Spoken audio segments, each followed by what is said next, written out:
Mga kapatid, ang mabuting balita ng Panginoon. Pinupuri ka namin, Panginoong Hesukristo.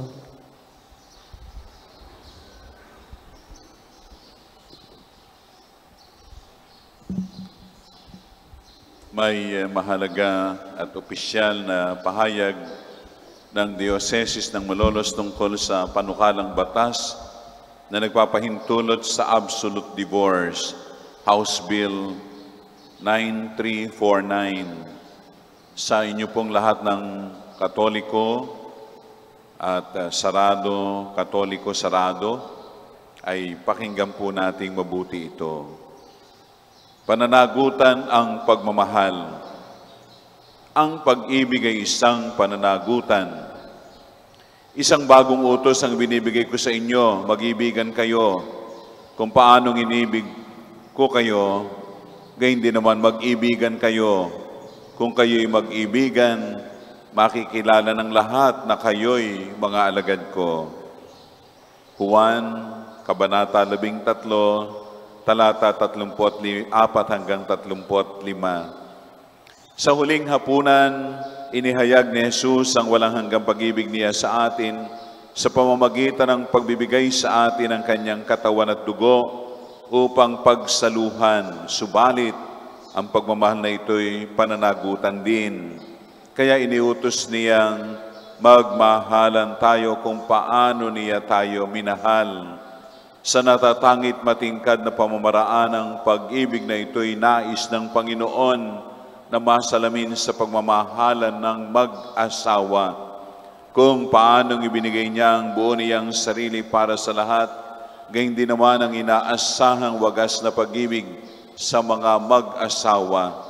Kaya bilang simbahan, pananagutan ito ang ipahayag at isabuhay ang pag-ibig ni Jesus. Kaugnay nito, pinapahayag ng obispo ng Sangguniang Kaparian at ng Sangguniang Laiko ng Dioceses ng Malolos ang kanilang paninindigan tungkol sa usapin ng diborsyo. Noong ika-22 ng Mayo taong 2024, ipinasa ng mababang kapulungan ng Kongreso ang panukalang batas na magpapahintulot ng diborsyo dito sa ating bansa. Bagaman hindi pa ito ganap na naisa sa batas, mainam na pagnilayan nating mabuti kung ano ang maaring maging dulot nito sa ating sarili, sa ating pamilya at sa ating pamayanan. Sa pakikilakbay ng simbahan sa mga bata at kabataan, sa mga mag-asawa at mga pamilya, saksi ito sa katotohanan wala namang perpektong pamilya. Batid nito ang pinagdaraanan ng mga biktima ng karahasan at pang-uubuso sa tahanan. Malawak na rin ang karanasan nito sa pag-agapay sa mga mag-asawang hindi magkasundo dahil sa iba't ibang kadahilanan. Kaya naman ang pagmamalasakit ng simbahan ay para sa buong pamilya at hindi lamang sa isang kasapi nito. Sa usaping diborsyo, hindi lang ang mag-asawa ang apektado, kundi ang mga anak. Sa pagtugon ng simbahan sa mga usaping ito, isinasaalang-alang ang pag-ibig para sa lahat. Mga batas at pangangalaga sa kapakanan ng mag-asawa at pamilya. Ang pag-ibig ay pananagutan. Ang mga mag-asawa ay dapat mulat sa mga responsibilidad na kaakibat ng kanilang pagpapasya na magsama hanggang kamatayan noong sila ay ikasal. Kung may kakulangan man o paglabag sa sinumpaang kasunduan sa kasal, kapwa ipinagtatanggol din ng batas ang karapatang pantao ng bawat kasapi ng pamilya. Sa katunayan, maraming mga batas ang umiiral na sa ating bansa na tumutugon sa mga nakikitang suliranin ng mga mag-asawa at pamilya. Sa Family Code of the Philippines, pinahihintulutan ang annulment at legal separation. Maaari itong amyendahin at gawing mas madali o abot kaya ng ang annulment.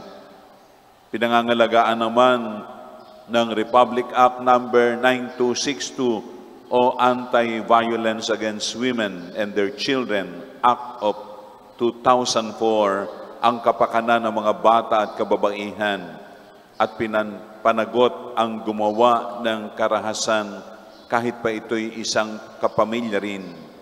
Ang mga batas na ito'y naayon sa mga turo ng simbahan na kung sakaling mayroong karahasan sa tahanan o anumang mabigat na kadahilanan maaring maghiwalay ang mag-asawa bagamat hindi nasisira ang tipan ng kasal. Catechism of the Catholic Church 1649. Bukod rito, ang simbahan mismo ay may pamamaraan upang malaman kung mayroon nga bang bisa ang kasal sa ilang sitwasyon. Catechism of the Catholic Church 1629. Sa pamamagitan ng Declaration of Nullity, pinapahayag na walang bisa ang naging kasal sapagkat walang kakayanan ang isa o dalawang partido na pumasok isang makabuluhang tipan. Si Jesus at ang simbahan katuwang ng bawat mag-asawa sa pamilya. Alam ng Panginoong Hesus ang mga suliranin ng mag-asawa at pamilya nang makatagpo niya ang isang Samaritana sa balon na may kinakasamang hindi niya asawa at noong iharap sa kanya ang babaeng nahuling nakikiapid, pinadama niya ang kanyang pagmamahal, subalit hinikayat silang talikuran na ang kasalanan at magbagong buhay. Kaya naman bilang simbahan, sa pagmamalasakit sa mga mag-asawa at pamilya, hindi kailangang makompromiso ang pagpapahayag ng mabuting balita. Kaya naman ang pangunawa at paninindigan namin ay walang pinag-iba sa sagot ni Jesus sa Pariseyong nagtanong din tungkol sa diborsyo. Dahil sa katigasan ng inyong ulo, kaya niya inilagda ang utos na ito. Subalit sa pasimula pa, nang likhain ng Diyos ang sanlibutan nilalang niya silang lalaki at babae, dahil dito iiwan ng lalaki ang kanyang ama at ina at magsasama sila ng kanyang asawa at sila'y magiging isa. Kaya't hindi na sila dalawa kundi isa. Ang pinagsama ng Diyos ay huwag paghiwalayin ng tao. Mateo, Kabanata 11, talata 4 hanggang 6.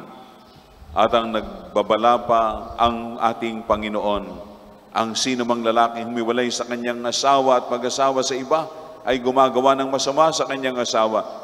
Siya'y nangangalo niya, at ang babaeng humiwalay sa kanyang asawa at mag-asawa sa iba ay nangangalo niya rin. Mateo 11, talata 8 hanggang 9. Mga masasamang epekto ng diborsyo sa lipunan. Ang pagbabawal ni Jesus sa diborsyo ay nagmula sa kanyang malawak at malalim na kaalaman, hindi lang sa lipunan kundi sa puso ng tao. Sinasabi ng mga nagsusulong ng diborsyo na ito'y nagbibigay lang ng kalayaan para sa may gusto at may pangangailangan. Ngunit, hindi lamang ang may gusto at nangangailangan ang apektado nito. Ang mga anak na may iwan sa hiwalayan, sila ba'y may kalayaang pumili? Ang mga babaeng ayaw sanang humiwalay sa asawa, ngunit napilitan lang dahil ang kanilang mister ay nakahanap na ng iba, sila ba'y may kalayaang pumili? Ang matrimonyo ay sadyang ginawang matatag na batas ng Diyos at ng tao sapagkat ito ang pundasyon ng pamilya at ng lipunan. Ayon sa ating saligang batas, marriage as an inviolable social institution is the foundation of the family and shall be protected by the state. Section 2, Article 15, Philippine Constitution. Ang diborsyo ay salungat sa layuning ito, sapagat pinaparupok nito ang kalooban ng mag-asawa sa kanilang pagtitipan. Kaya sa kanilang buhay mag-asawa, anumang dahilan ng alitan ay mas madaling sisiklab sa hiwalayan, sapagat kabilang sa dahilan ng diborsyo ay yaong sinasabing irreconcilable differences. At sa aktwal na pangyayari ay maaring magsimula sa kung ano-anong dahilan. pasasalamat sa mga kinatawang tutol sa diborsyo. Kaya kinikilala namin ang mga kasapi ng Kongreso na naninindigan para sa kalooban ng Diyos at sa kapakanan ng matrimonyo at pamilya, lalo na iyong mga kinatawan mula sa mga nasasakupan ng Diocese ng Malolos, sina Congressman Eric Martinez ng Valenzuela at Congressman Tina Pancho ng 2nd Distrito ng Bulacan, na bumoto ng no sa panukalang ito, at si Representative Rida Robes na nag-abstain. Maliban sa kanila, ang iba pang mga kongresista natin sa Bulacan ay bumoto ng yes. Yes. 3 pa sa kanila ay naging co-sponsor ng panukalang ito. Gampanin at pagkilos. Ang laban na ito ay sa larangan ng moralidad. Ngunit ito'y nasa sa politika, sapagkat ang ating mga mambabatas lang ang siyang makasusulong o makapipigil nito. Ito po ang aming abang panukala upang mapangalagaan natin ang kapakanan ng pamilya. Una, ang panukalang batas ay babalangkasin sa Senado. Magkaroon po tayo ng signature campaign upang hikayatin ang ating 2 senador sa Bulakenyo, sina Senator Win Gatchalian at Senator Joel Villanueva, na panigan ang integridad ng pamilya. Palaguin natin ang mga programa ng ating Commission on Family and Life, CFL, upang lalo pang matugunan ang pangangailangan ng pamilya, lalo na yung mga pamilya ng OFW. Ikatlo, tayo magdasal ng rosaryo araw-araw bilang isang pamilya.